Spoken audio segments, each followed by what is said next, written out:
In this video, I'm going to show you how to hit penetrating iron shots and high bombing drivers by learning how to control both your upper and lower center during the golf swing with both clubs.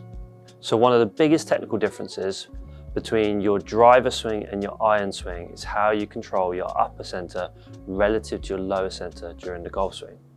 So I want to think of your upper center as the center of your shoulders and the lower center as the center of your hips. But to keep things even more simple, I want you to think about your upper center as your shirt buttons and your lower center as your belt buckle. And how you control those centers enables you to hit down with an iron and up with a driver. So how should your centers move during the swing? Well, let's dive onto T-Box's technology and take a look.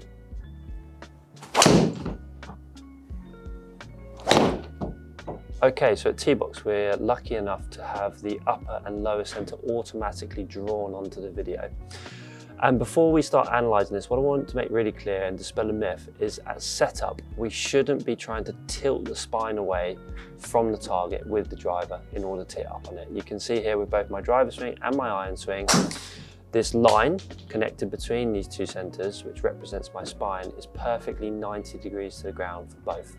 It's during the swing where the changes are made to help us control that attack angle. So as we go back, we look at the driver swing on the right. What I want you to notice is how much this upper center has moved behind the lower center. So now we can see that spine's really tilting away from the target. Whereas with the iron, the upper center stayed right on top of the lower. As we start downwards, this continues. So the upper here on the driver stays behind the lower, and that angle actually increases even more. Whereas with the iron, the upper center really drives forward with the lower. So again, that spine angle stays at about 90 degrees relative to the ground. And if we look at this attack angle number down here at the bottom, you can see I managed to hit down with my iron and upwards with my driver as a result of learning how to control my centers differently with each club.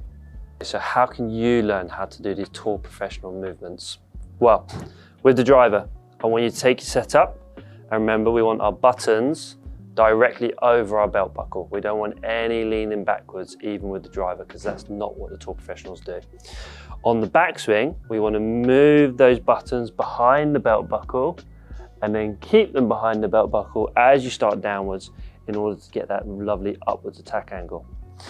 With the irons, the same setup position. So we're going to have the buttons over the belt buckle again, but on the backswing, we're going to keep the buttons over the belt buckle. And then as we start downwards, we're going to drive them both forward, again, keeping on top of one another in order to hit down with your iron shot. I really hope this video helps. If not, come on down to T-Box for some more instruction.